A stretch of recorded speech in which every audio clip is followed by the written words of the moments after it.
What is this Obama backing ISIS, backing al-Qaeda in Syria? 50 intelligence operatives have gone public. The former head of Defense Intelligence, the general, goes public, says we were ordered to do this. The deputy head of the CIA comes out, says there should be an investigation. Is that not a good sign that the Pentagon does not want to back Saudi Arabia and al-Qaeda in their takeover of the Middle East? I think it's a sign that the Pentagon, and reference has been made recently to this, has bowed down to Obama just like Obama bowed down to the Saudi king. Is that, regrettably, our military, and there are exceptions, is run by yes men. That's the way you get to be chairman of the Joint Chiefs of Staff. You don't ruffle feathers. And in our history, when generals have done that, like General MacArthur with the Korean War when he wanted to take care of China, or General Patton when he wanted to get rid of the Soviet Union when we had an opportunity after World War II, they've been fired. They've been shown the door. So who runs our military? Yes men. So if the president does not have our interests at heart, they're not going to go against him. You know, maybe Obama's pushing to the point to maybe someday they will wage a coup in this country. I'm not advocating that, but I know that some of these retired generals and admirals have talked about it. I know that. It's been in the public domain because Obama, and I'll say it straight up because no one else will, you will, Obama is a Muslim through and through. Obama sympathizes with a Muslim caliphate. Obama sympathizes with the mullahs in Tehran. He sympathizes with the radicals in the Far East, and that's why he never holds any of them accountable. He doesn't sympathize with Christians and Jews. He sympathizes with his own people, and that's why these things are happening. And it's time that someone called it like it is, and that's why, you know, Alex, a couple of years ago, I was in front of the World War II Memorial, and I was saying tongue-in-cheek, okay, it was a satire, but it rang true, and it rings true now more than ever. I said, President Obama, get up off your knees, put the Quran down, and come out with your hands up. He is not for Christians and Jews. He's for Muslims. And that's why you listen to these people on the stage yesterday. None of them, absolutely none, will confront this issue. He's not incompetent. It's not that he doesn't know what he's doing. It's not that he's weak. He is furthering a Muslim caliphate. Those are his people. Well, Larry, I would hear you, because you've been coming on the show for 16, 17, 18 years. I mean, I remember having you on like in 1996 and stuff when you were really going after the Clintons. So I guess 20 years. But I would hear you, and I respected you, and I'd hear you on Glenn Beck 6, 7 years ago. I would hear you. You'd come on here. You'd go off into caliphates. They're going to take over Europe, this plan, that. And I'd go, come on, that's Islamophobic. Not all the Muslims are radical. And I've had to say on air, one of the few things I've been wrong about is when you started saying he was a secret radical Muslim and planned this takeover. When I look at what he's doing with our allies throwing him out in Egypt and putting in all the radicals and what's happening in Syria and everywhere, and then his cousin Odinga and the funding of the Muslim Brotherhood, I look at it, none of it's good for American interest. None of it's good for anybody's interest, not even Muslims' interest. He really is backing head-chopping loons.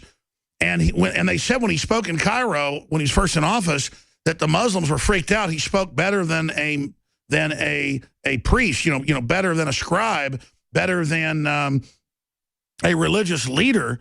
And I guess to look at it, that might be the case. How do you think then, since I guess you're being proven right, what does he want to pull off? I mean, what's the end game, to become the Mahdi or something? Yeah, it's not funny. Let me back up a little bit. Somebody sent me a video recently, Muslim, about Obama in his own words, you know, boasting that he's a Muslim. It's on our website, freedomwatchusa.org, freedomwatchusa.org. They can see about our NSA case and everything else there, too. Yes, he wants to bring the United States down to its knees. He admired his father. His father was Muslim. His father was thrown out of this country because he overstayed his student visa, much like many Muslims are doing these days and others. And Obama, in his heart, has disdain, but he's very smart because he pulled a number over all of us. He defrauded us. I don't believe that he's a natural-born citizen to be president of the United States. He told everybody he's a Christian. He's not. And actions speak louder than words. And yes, I do believe in his heart he would like to see the world run by Muslims, because that is what Islam teaches. Okay, now, not all Muslims are bad people. There are some good Muslims. They're no longer Muslims. They quit, okay? they saw what was wrong with it. But my own view is that anybody who practices the tenets of the Holy Quran, as Obama always calls it, never the Quran, the Holy Quran, anybody who practices that is a danger, because Islam teaches that you have to get rid of the infidels. And who are the infidels? Christians and Jews and others, Hindus, others. Look, the Indians don't get along with the Muslims either, because the Muslims would like to eliminate the Hindus as well. That's their religion.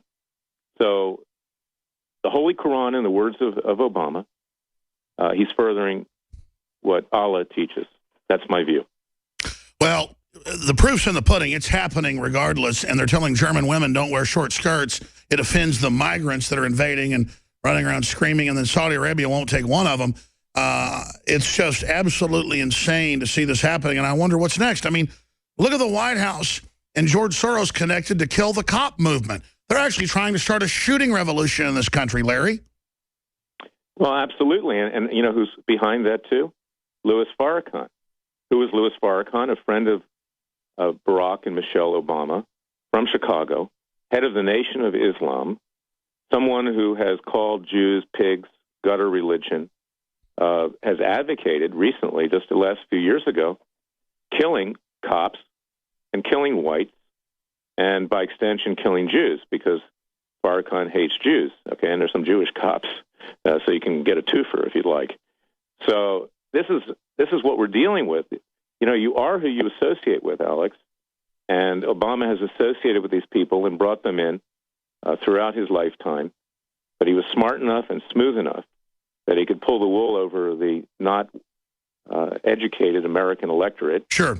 Well, I mean, I'll say this. I mean, let me finish this thought. I'm not equating him with Hitler, okay? Nobody's in that league. But that's what Hitler did in World War II. Germany was on its knees. It was dying economically. The Germans had a predilection for someone like Hitler in any event. But he convinced them that he could bring them out of their situation. And Obama did the same. And now, 6.5 years later, we have someone like this who's destroying this country. And the Republicans sit there playing political games. And that's why true Republicans, are mad at their own people, because the Boehners and McConnells of the world roll over to him. Obama's won every victory with them. They're totally defeated. They're a bunch of losers. And that's why Trump is surging. And he'll continue to surge despite his performance last night in the debate. Do you think Trump's for real? I don't know if he's for real or not, but people are willing to grasp at straws right now like they're willing to grasp at Hitler, because we have no choice. I think Donald Trump is a good man. I think he's probably uncontrolled in his mouth, okay, but he's not a traitor to this country. I think he wants to make this country great again. I believe that. And I think he's saying a lot of things that's resonating. No, I tend to agree with you. People are desperate. People are desperate for someone who will actually do something. Well, that's my final statement. I don't see how the establishment and Obama thinks they're going to start a civil war with gun owners and veterans and people, and they're going to kick our butts. I mean, all the folks want to start some shooting war and kill all the cops and people. I got my problems with the police state. You're going to get your butt kicked. I want to talk about a perfect storm today. And the perfect storm I'm going to discuss is a really good perfect storm. I have prayed, literally, to be able to find a high-quality gun sponsor that is affordable and that is extremely well-made and effective that I can promote to my audience. About 6 months ago, we get contacted by Head Down Firearms, hdfirearms.com. Low cost compared to competitors. Super high quality, super lightweight, super accurate, and the experts salivate over it and love it. Their entire line of 5.56, 308, and their accessories are simply amazing, and it's designed by battle-hardened vets that know what they wish they would have had. You need to go to hdfirearms.com today, or you can visit headdownproducts.com. That's headdownproducts.com.